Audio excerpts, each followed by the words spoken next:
Hello everyone, it's chapter 5 of Fire Emblem 6 Double S rank with Mecha, and of course, as always, eager to educate and earn experience evenly. Altissimo, how's it going? Good, how are you doing? And are you going through the alphabet with those? Yep, I am. I sure am. Okay, I only just noticed. Okay. Wonder who's gonna be the first to notice it in the comments. Chapter 5. It's pretty difficult, I think, but also probably a good opportunity to earn experience for especially sword units, because there's a lot of axe guys that you can feast on. But first you gotta get through a pretty rough first group of enemies with like a couple nomads that can one-round some enemies, or some of your units. And I mean, you get the fort bonuses, I guess, but not everyone can benefit of those at once. And it's Right. probably gonna be really hard for boars, especially to get experience in this map, right?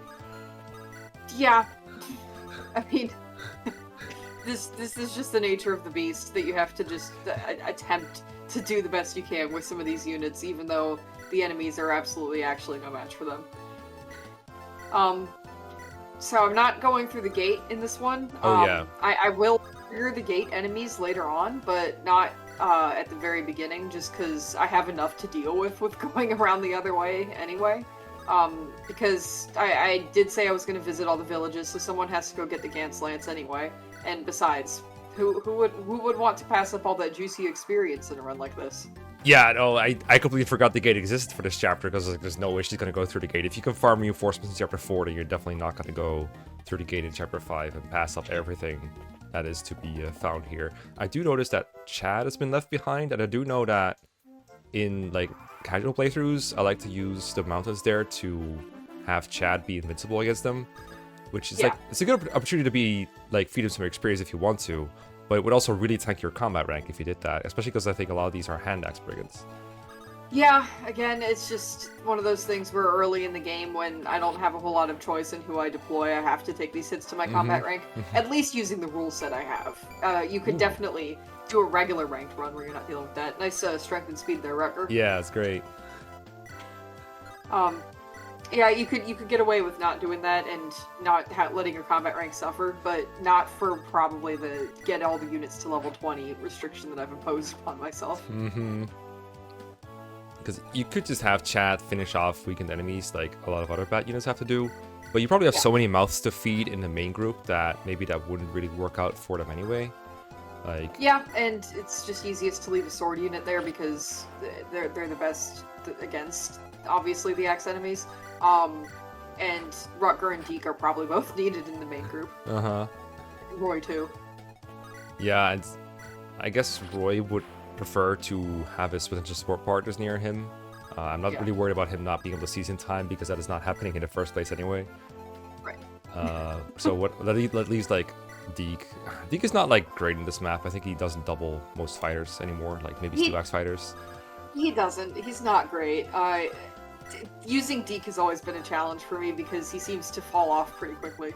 Like, I know he doesn't because he's still better than like 9 units that you have on your squad at this point. But it just kind of feels like that when you're trying to make an honest effort to use him. Yeah, I've said this about a lot of units, but Deke does feel like a unit that just gets a little bit worse relative to the enemy every chapter that he is in. He's still like fine, like, but he's just not Rutger. He's like a clear step below him, but that is still more useful than Wade, Wolt, arguably Lou sometimes. I find Lou like a big struggle to use in this chapter, because I think there's a lot of enemies that can KO him in some way. Like, I think the Mercs and Nomads can double him, and fighters can Oko him, so he really is just a chip bot for the entire chapter. Yeah, I mean, it's reliable at least, you know, good accuracy, and you can hit mercs that way, but given that there's also so many trees on this map, it's just, the whole thing's just kind of a mess. Yeah, mercs especially, I think this might be the first encounter we have with Binding Blade Mercenaries. I always found them like an extra bit annoying, partially because you only have 10% weapon trial in this chapter, so if you have someone like Alan using a lance against them, it's less accurate than using a sword. But you kind of want the might of the lances, because they have honestly a lot more HP than they have any right to have, a lot more bulk than they have any right to have, but they're also so fast enough they can kill you, and you know, sometimes you will miss a dodgy enemy. It happens sometimes. Not often in this playthrough, but it can happen. Yeah, so, I mean, this is like one of the best use cases for Marcus in these early chapters too, and I'm not going to be shy about using him here.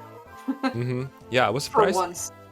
I was surprised you didn't drop Marcus or Rutger into the forest. That's like kind of between the fighter and the nomads on the left side. Yeah, That's I what see. I've been doing to make the chapter a bit Okay. easier. It would probably hurt your experience distributing a little bit, but it would also lower the pressure on the initial group because I think you kind of avoided it. But what can happen is like the enemies that are rushing at you from the left side of the upper part can combine. Oh God, Marcus, please be okay. Can kind of combine with the enemies that are already there, and it creates a huge traffic jam around the forts that can be tough to navigate. But it looks like you're fine anyway, Yes. as long as, you know, Wade dodges double lethal, you know? You know, as long as I just get lucky with my a God. 55 hit, not Oh my killing Marcus. God! 67 hit, not killing Oh my Marcus. God, I didn't know we were doing task runs. Oh my God. Yes, you did. Okay, yeah, I did. I mean, it worked out. It worked out. That's, I guess we'll It's call fine. that. It's fine. It'll be okay. It'll be mid. It'll be mid, yeah. I mean, this is clearly not the best way to play Fire Emblem, but it works for this run. It's a unique way to play Fire Emblem. It works out. I guess this is definitely clearly an example of like, I'm trying this. Okay, it worked out. Next turn. Yeah. I'm not sure if it would be possible to do like I've thought about putting an RNG scrambler on so that I don't do this. You can't do that. You know, yeah. so I can't do it. But I think FE7 intended ranks would be extremely difficult, if not impossible. And I think FE6 getting all units to level 20 would be extremely difficult, if not possible. But I could probably do regular Hector hard mode ranked that way, and I could probably do like a regular FE6 ranked that doesn't have all the stupid restrictions I put on myself. I have a lot of experience trying to route like that for like draft races where an RNG scrambler is obligatory, and you want to find strategies that will work almost every time if you can. If you can, almost every time. And even in the very easy circumstances gameplay-wise of draft races where you're playing on like normal mode, you only have to use like one unit really to kill everything. There's still a lot of places where maximizing that is kind of difficult. So now imagine that, but with like every unit you have to use having like 60 hit and 3 kill on the enemy. I don't think that is possible to do reliably at all. Like, it's literally impossible. Yeah, that's why I think I think it would be possible, but you'd have to not end up using like the armor knights and the axe fighters to get a whole lot of that experience. That experience. Because I think there's enough like weapon triangle for even training like the thieves to be possible. Yeah, to be fair, if you're playing this, then at least you can reset chapters if your RNG is really bad for you. But, yes, you know, since the chapters are so long, you wouldn't want to play 20 turns and have to reset it. And like, no, of course not. I saw the video length. This is gotta be at least 20 turns for sure. Yeah, probably. There's a lot of reinforcements in this one. The storm is over. It's now kind of chill. You can just kind of fight the enemies one by one. But eventually you have to deal with reinforcements. And I'm assuming that you're going to want to fight both the ones coming from the fort near the starting point, as well as the ones closer to the gate. And the seizable gate, I guess. And what is the other thing called? It's also a gate, right? Like open the gate kind of thing. Yeah, they're both gates. Double gate. Like Double gate. If the objective says Gate seize gate and I seize like the gate that is just like a door, do I win? Like, I just tell Dory like, hey, I did it? No, you get attacked without really expecting to. That's mean. The objective lied to Not me. a lot of choreographing that's gonna happen. Or telegraphing, I mean, that's what I meant to say. Choreographed too, I guess. Yeah, Dory the dancer. I had a choreographed dance at my wedding. That's probably why that word is on my mind so much. Oh, that's why. It's on the mind. I can't blame you. Alright, we have the giant ball of death arriving at the single stationary Mercada chapter. Chad is not using any terrain right now. He's just chilling next to his house. Is there a reason he's there? I don't know. I think I just wanted to get an attack in. Okay. So that they're not hand-axing him just for that little bit of combat rank, but I'm not entirely sure if that's the whole reason. Yeah, because if he's like on a terrain tile that is isolated from other terrain tiles, what can happen is the brigands will hand-axe him from a place that he can't reach without getting off terrain, and then he just starts having a chance of death every turn. Which, probably not too bad considering what you already have to deal with RNG-wise, but I imagine you were trying to find a way to make that not happen. It's a sword unit with versus an X unit. They dodge everything, right? That's how it always works, right? Yeah, don't mind the damage numbers. There's no such thing as getting hit with an axe when you're a sword user. I'm sure there are... Sorry, go ahead. I think a lot of Fire Emblem players would tell you that. Mm-hmm. I've definitely seen units die like that. Often enough, it is thieves against brigands. Yeah. Somehow they always seem to attract that kind of attention to themselves. Okay, Lou did survive this hand axe, but he was on terrain. And probably got like 1 HP left up somewhere. I think so, yeah. Alright, Mernus gets the house. Or the Gans lands. Gans lands, which I never used the whole thing, ever. You mean like you never use the Gans lands, or you don't use it up all the way?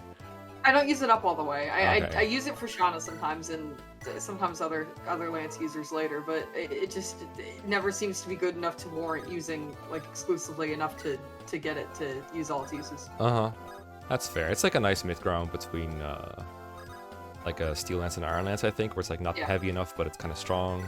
So it's a nice middle thing. But it doesn't automatically save a bad unit from being good. Like, it doesn't let Boars one run or anything like that. It's just a nice thing to have for a unit that is already somewhat combat viable. Yeah, and Boars is not really that. So, like with most playthroughs, this is probably going on Shauna. Yeah, I usually I use it for like if Shauna needs to like kill something, but it's just out of reach for the Iron Lance, and I'll use the Gant Lance. Something like that. Maybe kill like a soldier in chapter 6, stuff like that. Oh, speed up Marcus. Oh, that's very nice. Very good level up. I promise I didn't manipulate it. Oh, I believe you. If you were a manipulative person, you wouldn't play this. I don't. That doesn't really make any sense. That joke. I was like, don't worry wait, about it. What? Okay. I will keep working on that. I need new material. Alright, Shanna very confidently gets started on a Nomad, hoping like, please someone else finish this off, or else I'm so boned. Or at least surround it, please. I want to know what the units think about these things, where it's like, just send Shauna to fight the Nomad. She's like, well, I have to do this knowing that someone else is going to come back and finish it, but then you like, I don't know, see someone with a really low hit rate walking in, and do you think Shauna's just like, oh shit. Every move is accompanied by them looking back at like Mernus and Roy, like, are you sure about that? Like, is that what you want to do, Lord Roy? You know how like Roy and Mernus talk to each other after every chapter, and Mernus is like, oh Roy, you should do this, it's a good idea. And Roy's like, no, I'm gonna do something different. It's like, Roy, you're stupid, you should do this. And then Roy does the Roy thing, and that's how the game works, because everything Roy chooses to do seems to be correct. They never get murdered by anyone. I heard I complain a lot about Binding Blade's story. I actually never found myself bothered by it. I just never noticed it when I was playing the game. That whole dynamic of like, Mernus is always wrong, Roy is always right. I noticed it once, that's it. Gotcha. I knew the whole plot going in, so I don't think I had any real opinion on it. To be honest with you. That's fair. Ooh. If you have a lot of turns in this chapter, I'm kind of hoping for a lot way to be supported at the end of this. That would really make my day if that happened. But I think with like fast supports, you usually see the C support come up quickly because they have a high base. You're like, oh yeah, then the B support will surely come quickly too. And then it turns out it's like 60 or 80 points away from each other, but you no longer have the high base. Like you kind of already used the credit for that. You use the high base to get to C fast, but then getting from C to B still takes quite a while. Even for fast supports that are like +3 or +4 or whatever. Yeah, that's the problem with it, and I mean, look at how many other units are also adjacent to each other. Like, there's Lou and Ellen right now. I think in Lou and Ellen, I think have support. So, yeah, like, obviously that's a point that's going, someone is next to Marcus. Alan was next to Marcus. Yeah. Wolt is next to Roy. Like, there's other support points getting built, so I don't think there's any way that Lot and Wade can do it. Sad. Just because there's too many other points being used. Yeah, it goes fast. Alan Lou, I think, is only +1. I remember wanting to make that support, and it's just taking forever. But yeah, the other ones you named are at least +2. I think maybe even +3. So that's not happening. And I'm not going to be gunning for any of them, but it's definitely wasting points. Yeah. So now Deke's next to one of the fighters. Oh, well, I don't know if he's going to end his turn there. Yeah, probably not. I hate Wolt with this in particular because he has the worst affinity between like the starting foray quadrant, right? You got like, I mean, I guess Marcus has the same affinity of ice. So like Roy, Lance, Alan, and Wolt. So you don't really want the ice affinity to build. But Wolt is also the most convenient one to build because he's the only one that has like reliable quote-unquote range with the bow. Whereas the other ones would have to use javelins in order to attack the same enemy and be adjacent. So I kind of hate him He's for also, that. yeah, he's also got the same movement as Roy, so it's Yeah. like you're more likely to have them just staying near each other. I feel like unless you're doing like a whole bunch of rescue drop stuff with Roy, which is not out of the question. Mm-hmm. Yeah, with the different move partners, I usually don't view it as a drawback, because like if one unit has 7 move, I'm just like, okay, I have to decrease their flexibility a little bit to have the supports, but you're still more flexible than a 5-5 pair. But at the same time, you do have to hold them back, and that can kind of feel bad sometimes, for sure. Yeah, yeah. And I'm also trying to build the Roy Allen Lance support still. Yeah. I don't remember who I got it on before, but there's at least one other I have to get it on, and then the Cavs themselves, I want to keep building their support rank as well. Yeah. So there's those points are doing that as well. Yeah, I want to say that it was Lance who got a C with Roy, but I'm not entirely sure. And then the Cavs have a C with each other at the very least. Yes. I remember that going up in Chapter 4. And I think that Merc was like isolated. And then these Brigands are like just stationary, not major stationary until you get into his range. And then there should be a reinforcement at some point. The mage is not stationary. Oh, okay, yeah. I think that was probably some kind of grouped thing then. I'm not entirely sure. Probably. Mm-hmm.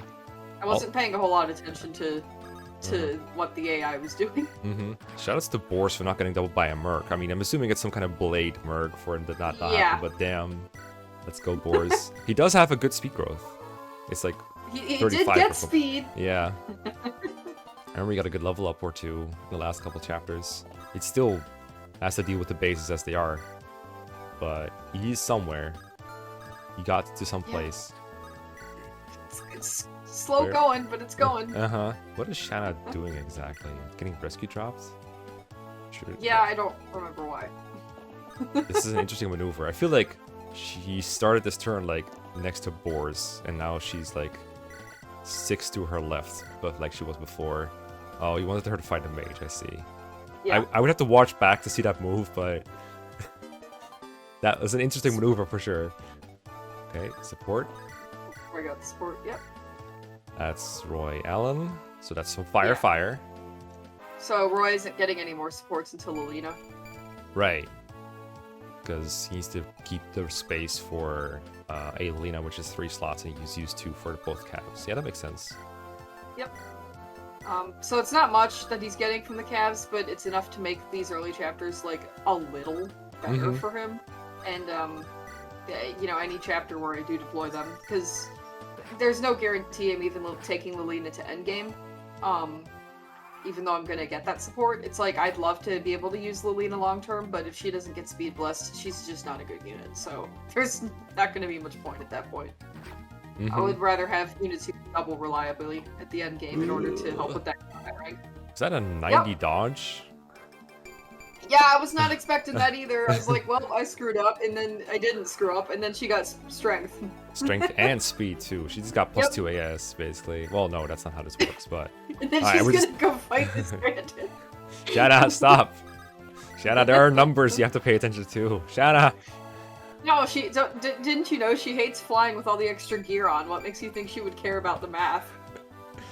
Is that a support thing that she says? It's a support, yeah. Uh-huh. I don't know who it's with, but she's complaining about like all the stuff that she has to wear to be a Pegasus Knight. And she's like, I don't like any of it. I'm just gonna go without it. And they're like, that's dumb. Don't do that. That's really funny because that is actually optimal sometimes for her. She's like up against, if you want her to just get to a place to do a rescue drop or like a villager visit or something, sometimes getting weighed down in weapon triangles is not worth it, so you just take away her weapons. Yeah. Flying without all the extra gear. Okay. Javelining. I think Marcus also lost track of the weapon triangle there. That's okay. That's okay. He saw people make mistake and it also make mistake. That is how monkey brain do. Marcus, the monkey brain learning from other people. I feel like despite everything, you went quite fast through the chapter because at this point, I'm usually like trying to prepare for reinforcements carefully before I move on, but you're already moving on. And it's like, okay, I know when reinforcements come. I can take them when they come. And I'm not worried. I shouldn't be because it was, you know, I got through that whole forest section by just relying on unreliable strategies. So I shouldn't be this far ahead. Ahead of schedule. I'm just anticipating that. I don't even remember. I think the the fort near Marcus and the fort near Roy spawn first, and then later you get the guys from the back fort. But I also always just put Mernus on one of the first forts and like some other kind of dummy like Wolt on the other one, and never see them anymore as I play. Fair enough. I do remember they jump Makes scared sense. me because this game ambush spawns very fun for your first playthrough. Strength speed on Yeah. Chad.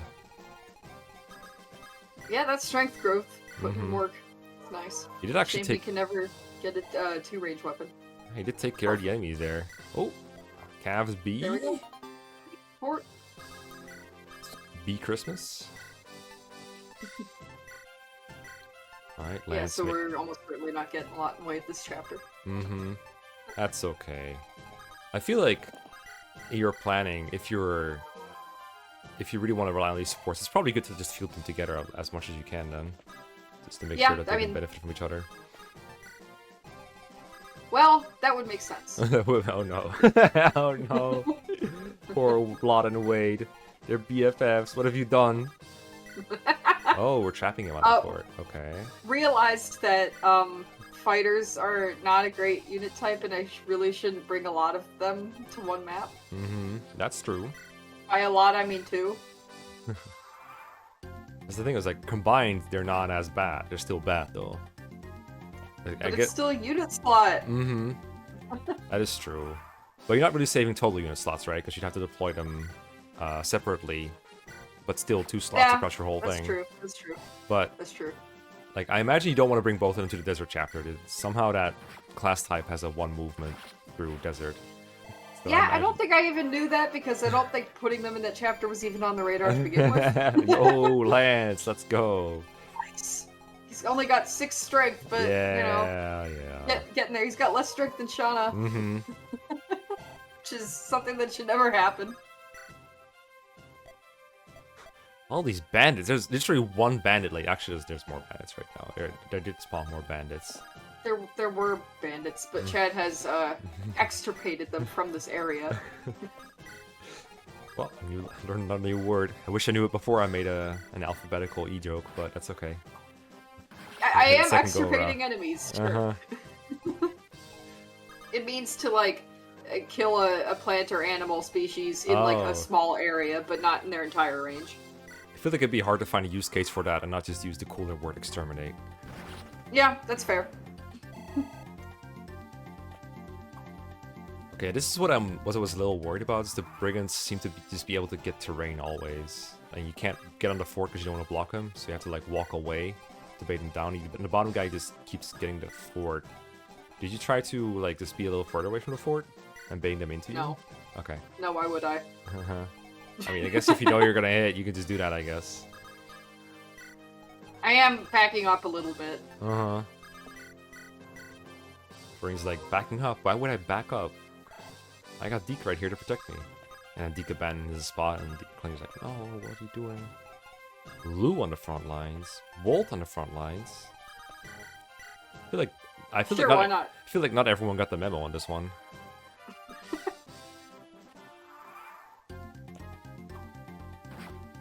Why The is 82 is still pretty reliable hit for a fort.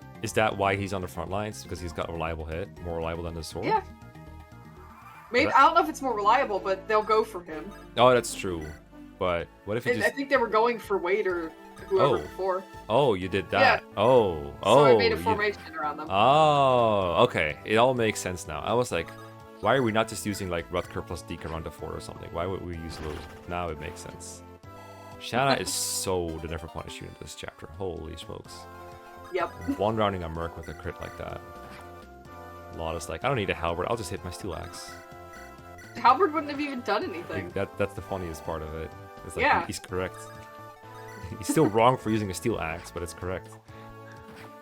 He's wrong for not hitting anything ever, Mhm. except he does hit everything ever in this run. Mm-hmm. Never miss. Wolt, killing a nomad. Let's get it. Ooh. Nice strength. He almost got Lance's strength. The unit that's getting Almost. stink screwed. Good job, Wolt. And Lou. Uh-huh. I mean, for a unit like Wolt, this really is an important like segment of the game, because he's not going to be force deployed after this. Like, this is the last chapter without battle preps. After this, you have to make Yeah. choices. I have to make choices. Uh-huh. Well, you have to make additional choices for deployment. No, I wasn't trying to mock you. It's like, yes, I have to make unit choices, and that's when things start to get interesting. Uh-huh. I mean, they're interesting now, but Well. yes. Well, okay, so Clarine healing Shanna for 3 HP is maybe not what I had in mind for the background to that sentence, but I'm just saying that this is interesting for its own reasons. I do like how Roy and the Kaz have negotiated their own little reinforcement clog, and everyone else is shared at the bottom bandits. Yeah. To be fair, they got the extra wave of reinforcements from opening the gate, but still very funny. I forgot to ask, the gate doesn't have to be chat, right? Like, anyone can stand in front of the gate and the villager will open it, right? Anyone could. No one would have been able to except Shauna because everyone's on the wrong side of it. Oh, you can only open the gate from the outside. I didn't know that. I never tried doing it from the left. Well, at the very least, if I tried doing it from the left, that's a spot where a reinforcement stands, so it's possible I would have been blocking that reinforcement if that worked. Which, I don't know if it worked. But my formation was set up specifically so that I wouldn't be blocking any of the reinforcements, but be in, like, perfect position to attack them immediately.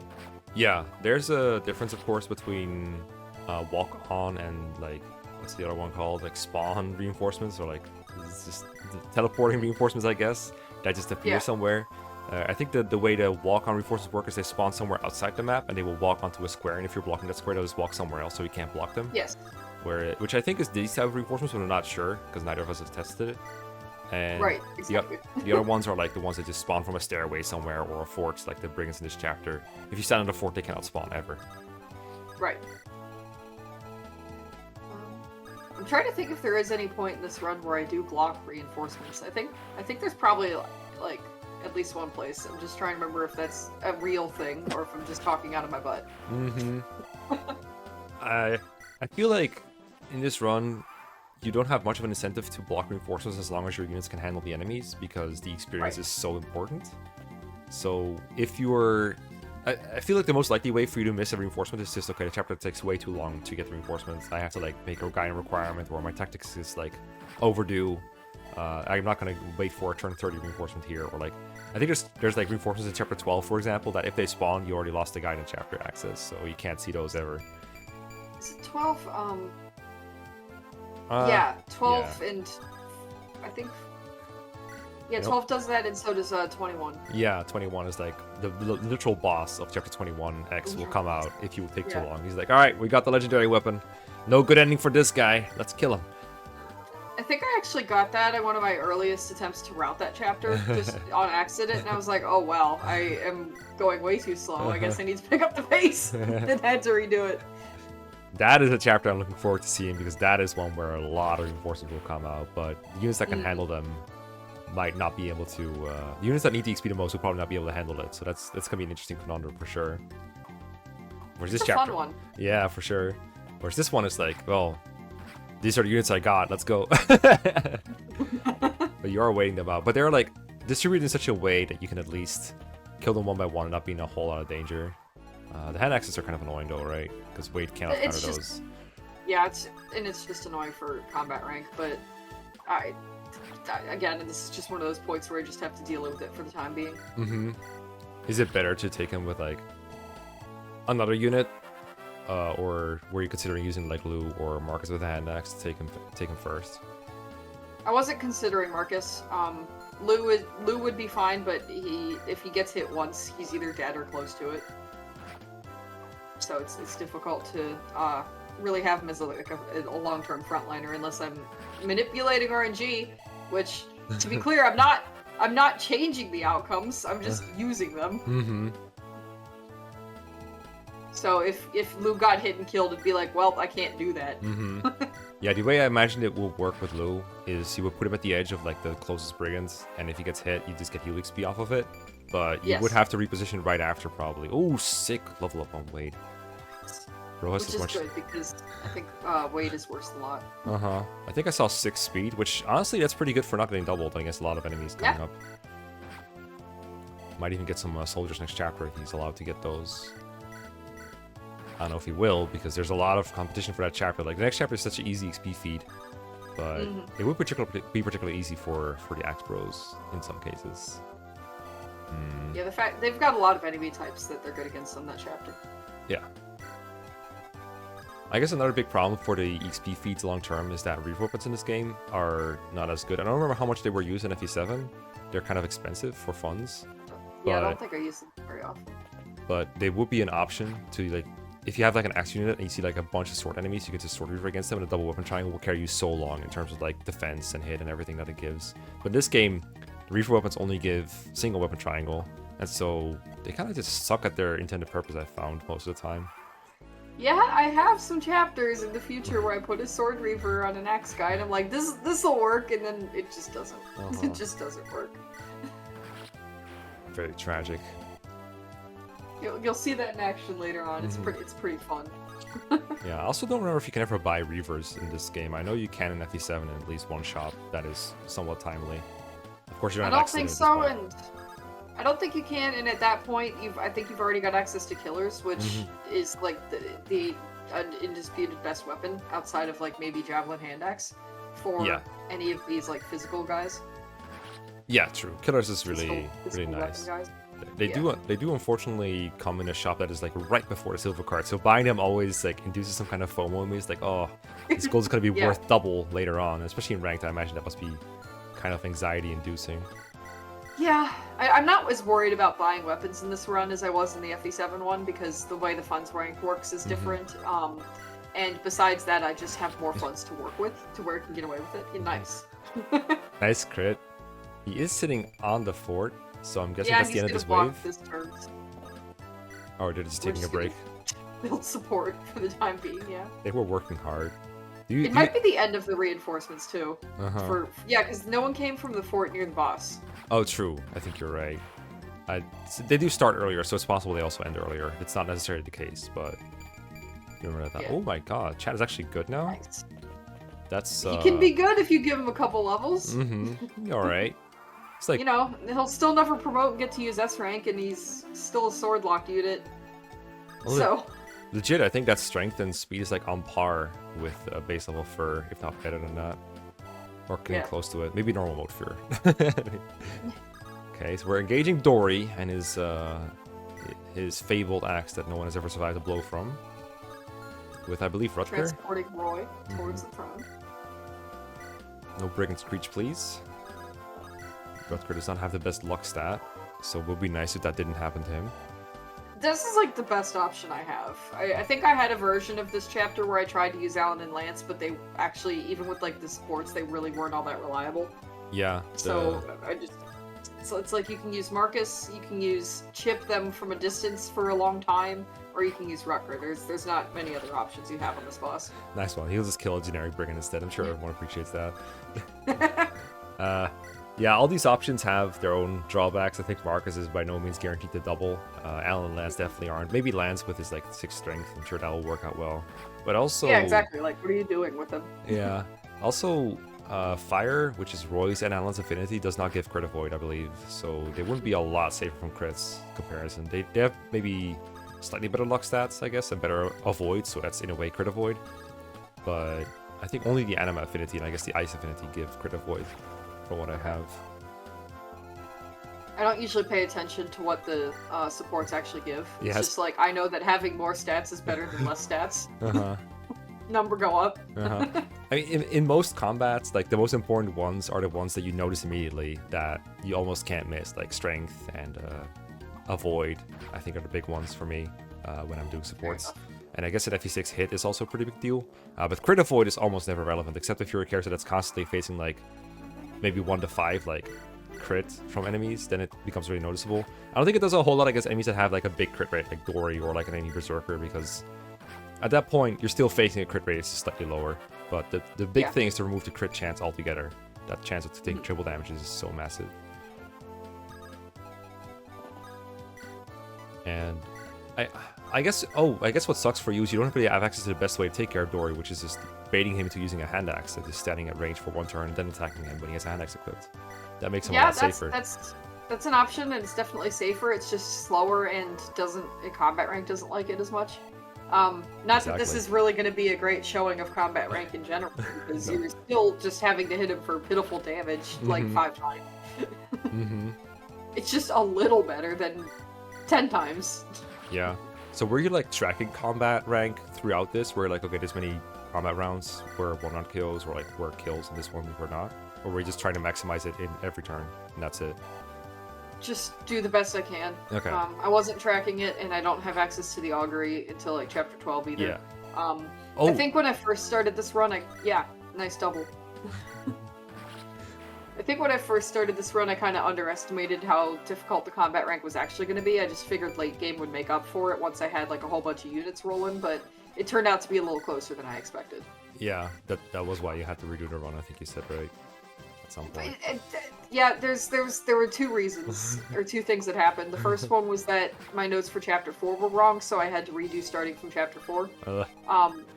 Then like even before I did that, you know, I had completed a version of the run. It just ended up not being usable, and I had to redo the chapter with Brunya in order to improve combat rank. Right.